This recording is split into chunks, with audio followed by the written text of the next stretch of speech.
Palmeiras atrás de zagueiro do Boca Juniors. No vídeo de hoje do canal do Nicola, todos os detalhes dessa história. Falo também sobre o São Paulo, quanto o tricolor já gastou nos 4 reforços para 2022. Novidade importante no Corinthians, muita gente no Parque São Jorge está encantada com o menino, afirmando que ele é a maior promessa da base do Corinthians em 10 anos.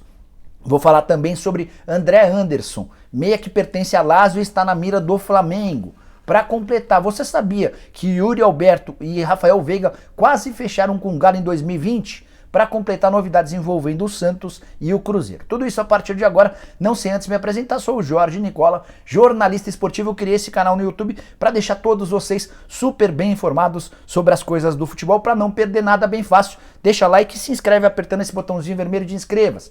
Por aqui você vai ter as últimas do mercado, bastidores, transferências, finanças e muito mais, beleza? Bom, bora começar com o tradicional giro de notícias. A primeira informação diz respeito ao Cruzeiro, que divulgou nesta terça-feira a lista de atletas com quem ele conta para a temporada de 2022.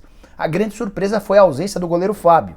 Vai haver uma reunião na noite desta terça-feira entre os dirigentes do Cruzeiro e os representantes do Fábio para debater sobre o futuro do atleta. Contei para vocês que o maior ídolo do Cruzeiro em bastante tempo tem cerca de 10 milhões de reais a receber da Raposa. E os atuais dirigentes, Ronaldo, Paulo André e companhia, entendem que a manutenção dele com essa dívida pode ser perigosa. Tudo vai ser debatido a partir desse encontro. É legal falar também que na relação divulgada pelo Cruzeiro aparecem os zagueiros Sidney e Maicon. O Maicon havia chegado a contar para vocês, conversei com o Maicon, ele garantiu que estaria na relação. Já o Sidney foi uma surpresa positiva para todo mundo, até porque houve o vazamento, a notícia de que o Sidney não ficaria. Para completar sobre o Cruzeiro, Jailson e Fernando Neto, outros reforços anunciados na era Alexandre Matos, também terão reuniões com a diretoria para definir se ficam ou não. O único caso já definitivo é o do Pará, que foi anunciado, mas não joga pela Raposa em 2022. Quero falar agora sobre o Santos, ex-Casa do Pará. O Santos vai ter direito a uma grana na transferência em definitivo do Thiago Maia, do Lille, para o Flamengo. Informação que eu contei com exclusividade para vocês nessa segunda-feira.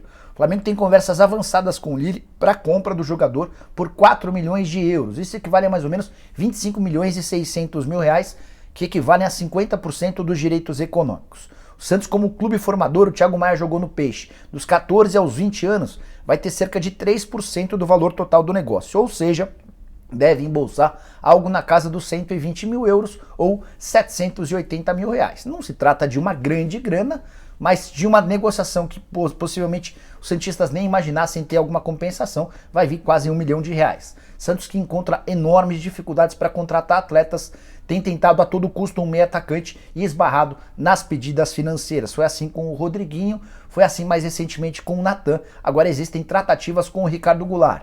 Imagino que vai ser outra negociação extremamente complicada, até porque o Goulart, que acabou não indo para o Fluminense, o Fluminense fez a primeira proposta para o Goulart, não houve acordo e o Flu acabou se acertando com o Natan, ou seja, o Goulart é mais caro que o Natan. O Natan era um alvo do Peixe, mas aguardemos cenas dos próximos capítulos. Quero falar agora sobre Atlético Mineiro.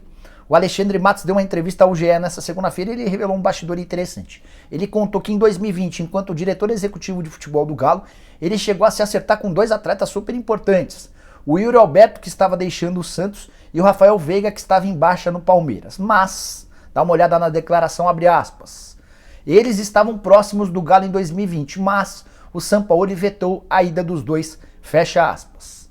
O Atlético, diante da recusa do treinador, acabou abrindo mão dos negócios. Não eram transações vifíceis. O Yuri Alberto, vivendo os últimos meses do contrato com o Santos, foi praticamente de graça para o Internacional, enquanto o Rafael Veiga não conseguia jogar de forma gradual, de forma sequencial no Palmeiras.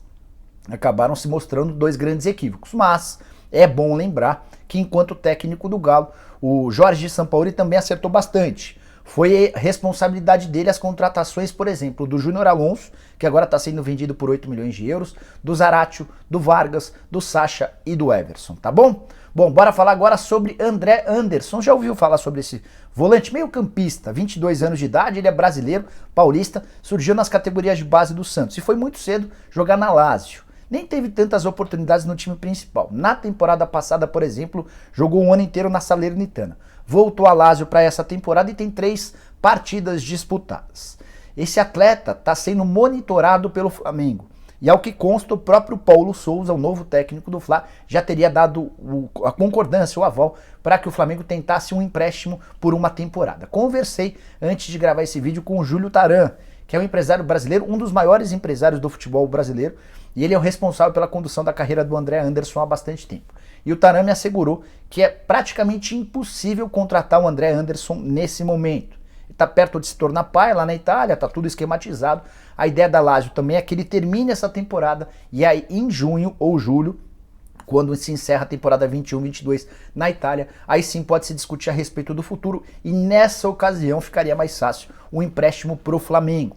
Vale a lembrança de que o Taran e o Bertolucci, que são sócios, têm enorme influência, são os principais empresários do Brasil e responsáveis por vários dos negócios feitos recentemente no Flamengo.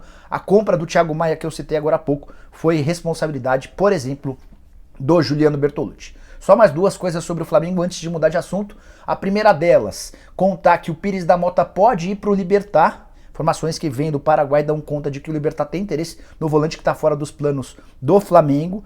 Já o Coutinho, que foi especulado recentemente no Flamengo, segue interessando a vários clubes ingleses. O Tottenham já fez proposta oficial de compra, proposta de graça, o Barcelona não aceitou. E de acordo com o jornal The Mirror, o Arsenal é o mais novo interessado, o que vai dificultando qualquer possibilidade de retorno do Coutinho para o futebol brasileiro.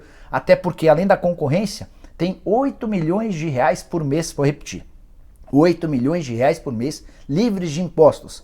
Esses são os vencimentos do Coutinho com a camisa do Barça, o que torna a vinda dele para qualquer clube brasileiro como praticamente impossível. Bora mudar de assunto e falar sobre o Corinthians. Contei lá no comecinho sobre um garoto que está sendo tratado como a maior joia do Corinthians em muito tempo.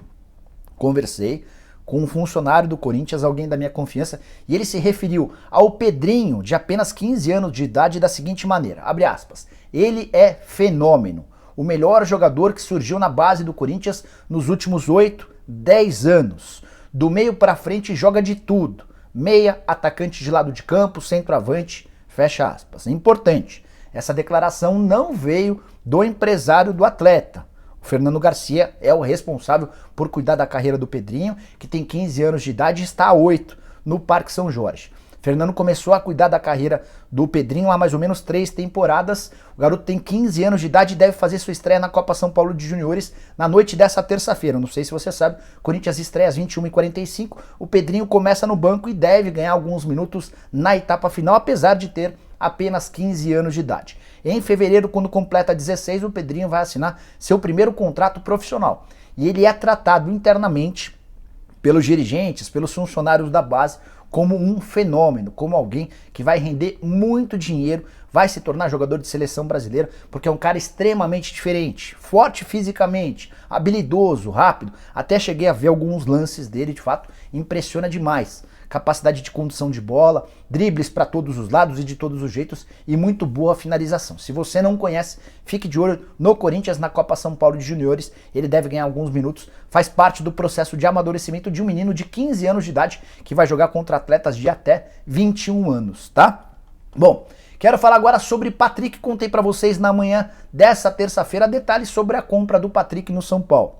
Eu havia sido o primeiro a divulgar na noite dessa segunda-feira que o Patrick será reforço do São Paulo. Já estão na fase de não é nem de tratativas, mas é de redação.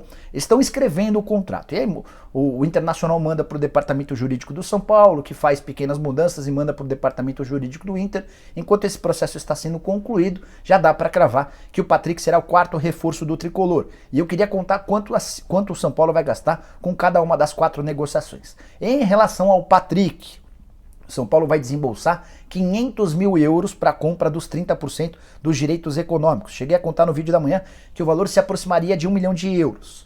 Uma pessoa do São Paulo entrou em contato comigo e falou que 1 milhão de euros é se o São Paulo ficar com os 30% e mais 20% previstos em contrato. Mas o primeiro movimento de compra do Patrick vai custar 500 mil euros ou mais ou menos 3 milhões e 700 mil reais. Com o pagamento, essa parte é importante. Somente a partir de 2023. Então o São Paulo, alegando problemas com o fluxo de caixa, conseguiu convencer o Inter a fazer esse pagamento de 3 milhões e 700 mil somente na próxima temporada. Patrick vai assinar contrato de 2 anos e está estabelecido em contrato que se o São Paulo quiser ficar com mais 20% dos direitos econômicos, o valor também já está definido. Outros 3 reforços do São Paulo. Jandrei, rescindiu de graça do Santos, chega sem custos ao tricolor, vai ganhar R$150 mil mensais. Alisson tinha contrato com o Grêmio até a metade de 2023, também rescindiu seu contrato por lá, chega sem custos ao São Paulo apenas pelos salários, algo na casa dos R$250 mil mensais. Para completar, Rafinha, lateral direito, tinha vínculo com o Grêmio somente até 31 de dezembro. Operação gratuita, salário na casa dos 300 mil, com a possibilidade de bonificações aumentarem seus vencimentos para algo na casa dos 400 mil por mês. Ou seja, o único investimento com os 4 primeiros reforços do São Paulo na temporada foi justamente no Patrick, 3 milhões e 700 mil que serão pagos no ano que vem. Diante disso, com a redução da folha salarial, com a liberação de vários atletas, o São Paulo ainda pode contratar pelo menos mais 2 ou 3 reforços. A busca é por um atacante de lado de campo, por um meio-campista e por um zagueiro. Seguindo por aqui, bora terminar o vídeo para repercutir uma informação divulgada nessa terça-feira pelo pessoal do UOL. Aqui a gente dá crédito, embora nem todo mundo dê. Bom, o Marcos Rojo, vocês lembram dele? Zagueiro, lateral esquerdo da seleção argentina, jogou um tempão no Manchester United, teria sido pedido pelo Abel Ferreira no Palmeiras. Ainda tô checando essa história, quem sabe durante o programa do Nicola nessa terça-feira, a partir das 7 da noite já trazemos mais novidades sobre o caso. Mas vamos nos ater ao que foi publicado. De acordo com a publicação, o Palmeiras já estabeleceu contato com o Boca Juniors para tentar trazer o Rojo em definitivo.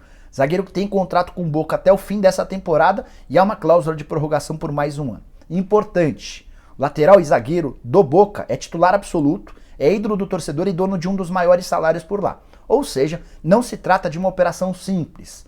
É bem natural que o Boca, para liberar o atleta, queira uma compensação financeira grande.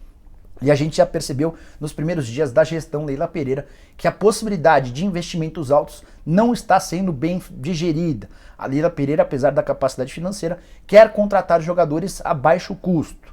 Só para lembrar, alguns dias atrás, o Huerta estava sendo contratado, o zagueiro que viria do futebol chileno, $2 milhões foi rejeitado por causa de problemas no exame médico. Então esses $2 milhões poderiam ser reinvestidos no Rojo. Difícil imaginar que o Boca Juniors possa abrir mão de um zagueiro super importante justamente para um grande rival.